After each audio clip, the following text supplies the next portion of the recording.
बिस्मिल्लाहिर्रहमानिर्रहीम।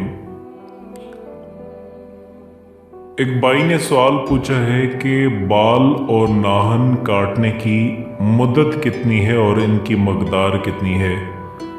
क्या बाल और नाहन की कोई ऐसी मकदार है कि अगर उस तक बाल या नाहन पहुंच जाएं और ना काटे जाएं तो खाना पीना हराम हो जाता है। इसकी मुद्दत कितनी है, कौन सी जगह से काटनी चाहिए, क्या ख़वातीन ब्लेड का इस्तेमाल कर सकती हैं, ये वो अहम मसाइल हैं जो मैं आज आपको बताना चाहता हूँ। देखें, बाल या नाहन एक हफ्ते में कटवाना सुन्नत करीमा है। अगर 15 दिन तक चले गए तो मकरूह तंज़ीही है। मकरूही तंज़ीह उस फ़ेल को कहते हैं जिसने शरीयत को नापसंद तो किया हो लेकिन वो नापसंदीदगी इतनी ना हो कि उसका करने वाला गुनाहगार हो जाए। यानी 15 दिन तक देर करना नापसंदीदगी का इजहार किया है लेकिन देर नहीं है। लेकिन अगर कोई 40 दिन तक बाल या नाहन ना काटे तो अब वो गुनाहगार होगा, क्योंकि 40वां दिन जो है वो लास्ट लिमिट है। इसके बाद देर करना मकरूह तहरीमी होगा। इसलिए ज़ेर नाव है या नाहन वेरा है, बेहतर तो ये है कि एक हफ्ते के अंदर अंदर काटे जाएं जो सुन्नत करीमा है। और यही अनबिया इकराम सल्लल्लाहु अलैहि वसल्लम का तरीका भी रहा है, सुन्नत भी रही है। ज़्यादा से ज़्यादा 15 दिन, उससे ऊपर कोशिश करें कि ना जाने दें। फिर भी कोई मजबूरी है, काम में मसरूफ रहे हैं तो 40 से ऊपर तो हरगिज़ नहीं होना चाहिए, वरना फिर गुनाह होगा। तो ये उसकी मदद है। मकदार जो है वो नाहन जो है, मर्द हो या औरत, हमारी ख़वातीन बहनें ये समझती हैं कि शायद लंबे नाहन रखना हमारे लिए शरअन जायज़ है, क्योंकि ये समझती हैं कि हाथ खूबसूरत नज़र आते हैं, नेल पॉलिश लगाती हैं तो दूर से ये बड़ी खूबसूरती नज़र आती है। लेकिन हकीकत ये है कि नबी करीम सल्लल्लाहु अलैहि वसल्लम ने नाहन बढ़ाने की ममानत में मर्द और औरत दोनों को शामिल फरमाया है। तो इसलिए फरमाया कि जो लंबे राहन रखेगा उसमें शैतान अपना ठिकाना बना लेता है। अब शैतान उसमें जो होगा, जहां वो हाथ वेरा रख रहे हैं खाने वेरे के अंदर, उसमें शैतानियत का और रूहानियत की कमी का दखल हो जाएगा और वो नुकसान का बायस बनेगा। इसलिए हमारी बहनों को भी ये चाहिए कि वो अपने नाहन काट के रखें, बस इतना कि ये जो हार्ड होती है इस तक पहुंच जाएं, ठीक है। इससे आगे निकलना थोड़ा सा भी ये शरई तौर पे ममनू होता है, इससे कटवाना चाहिए। तो आपकी खिदमत में गुजारिश कर रहे थे कि बाल और नाहन एक हफ्ते में कटवाना सुन्नत करीमा, 15 तक देर करना मकरूह तंज़ीही और 40 दिन क्रॉस कर जाए तो मकरूही तहरीमी है। इससे पहले पहले करवाना बहुत ज़रूरी होता है। नाहनों की मकदार आपको बता दी कि नाहन खाल तक पहुंच जाएं तो काफ़ी है। इससे ऊपर बढ़ेंगे तो ये मकरूह होते हैं, खिलाफ सुन्नत है।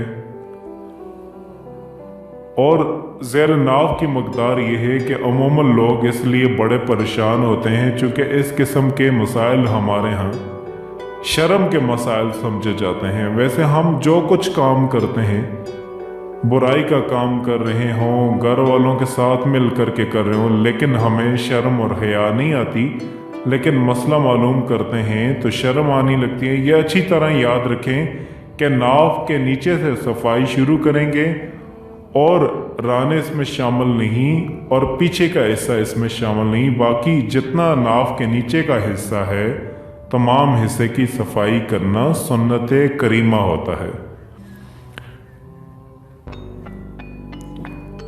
बच्चों के अंदर ये मशहूर होता है, बच्चों के अंदर, स्कूल कॉलेज के लड़के वगैरह के अंदर, कि अगर जो बाल साफ करना ज़रूरी होता है, अगर वो चने की मकदार के बराबर हो जाएं और ना किए जाएं तो खाना पीना हराम हो जाता है। ये बिल्कुल गलत मसला है। इस तरह कुछ भी नहीं होता। फर्ज करें खुदा न खास्ता कोई 40 रोज तक भी ना काटे, मतलब चने की मकदार तो बहुत दूर की बात है, अगर इससे बड़े भी हो जाएं तो इससे खाने पीने पे कुछ फर्क नहीं पड़ेगा। खाना पीना हलाल है, इससे सफाई का कोई ताल्लुक नहीं, यानी इसका उससे कोई ताल्लुक नहीं है। हाँ, बाकी जो हुक्म है वो मैंने आपको बता दिया है। 40 दिन से ऊपर करेंगे, देर करेंगे तो वो देर करने की बिना पर गुनाहगार होंगे, लेकिन उसकी बिना पर खाने पीने पर कोई फर्क नहीं आएगा। अब यहाँ एक सवाल अक्सर किया जाता है, बहुत सारी औरतों की तरफ से आता है कि क्या औरत ब्लेड का इस्तेमाल कर सकती है।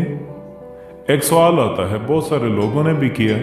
पता नहीं गलत फहमी किसी ने फैला दी है कि औरत शर्मगाह के बाल निकालने के लिए ब्लेड का इस्तेमाल नहीं कर सकती। कहाँ से लाते हैं पता नहीं लोग ढूंढ करके, जबकि सही बुखारी की हदीस है, रवायत में है कि एक मर्तबा एक सहाबी अपने ऊंट पर बहुत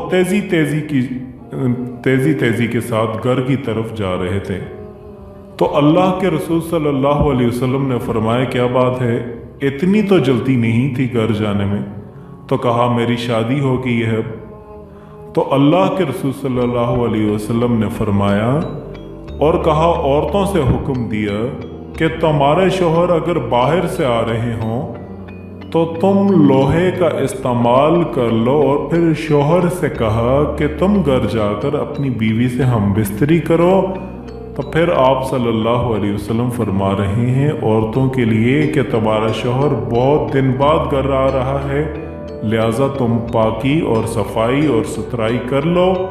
और हदीद का लफ्ज़ है, हदीद कहते हैं लोहे को, लोहे का इस्तेमाल करो। लोहे का इस्तेमाल अब कहाँ है, ये इशारा है औरत के लिए कि तुम अपने शर्मगाह के बाल साफ कर लो ताकि तुम पाक सा रहो। हदीद सीधा लफ्ज़ है और वो लोहे का लफ्ज़ है। और अब जो लोग बोलते हैं कि लोहा औरत इस्तेमाल नहीं कर सकती, वो सिरे से हदीस के खिलाफ जा रहे हैं और नबी अकरम सल्लल्लाहु अलैहि वसल्लम के कौल के खिलाफ जा रहे हैं। हदीद का इस्तेमाल करो, मतलब अपने आप को साफ करने के लिए हदीद का लफ्ज़, क्योंकि लोहे की रगड़ शर्मगाह के अतराफ ज़रूरी है। ये वो बाल हैं जिसमें गलाजत, पेशाब की छींटें उड़ सकती हैं, तो ये रगड़ जैसे ही उसको लगेगी तो इससे वो नापाकी जो है वो साफ हो जाएगी। हदीद और मर्दों से कहा, क्योंकि यहाँ पे अक्सर याद रखें जो औरतें क्रीम इस्तेमाल करती हैं वो बालों को पिघलाती हैं, याद रखें उसे काटती नहीं हैं, वो पिघलाती हैं, वो क्रीमें पिघलाती हैं, वो पिघला करके बालों को हटाती हैं, वो पिघला देती हैं बालों को, बाल नरम हो जाते हैं और बाल हटना शुरू हो जाते हैं। तो क्रीम का हुक्म नहीं दिया गया, तो इस वजह से ऐसा अमल करो कि तुम्हें, अब मर्दों के लिए भी यहाँ पर फरमाया गया कि ऐसा अमल करो कि तुम औलाद पैदा हो। हदीस में तो सीधे लफ्ज़ हैं हदीद, लोहे के, तो औरत ब्लेड इस्तेमाल कर सकती है, लिहाजा ज़ेरे नाफ के बाल अगर काटने हैं तो उसके लिए आप हदीद का लफ्ज़ जो है वो लोहे का इस्तेमाल कर सकते हैं। तो ये वो मसाइल हैं, अल्लाह पाक ने हमें समझने की तौफीक अता फरमाए, और सफाई और तहारत के एतबार से ये सबसे अच्छा है कि हम इन मसाइल को सीखें, समझें और दूसरे मुसलमान भाइयों तक भी इसे ज़रूर पहुँचाएँ ताकि वो भी इसको ज़रूर सीखें।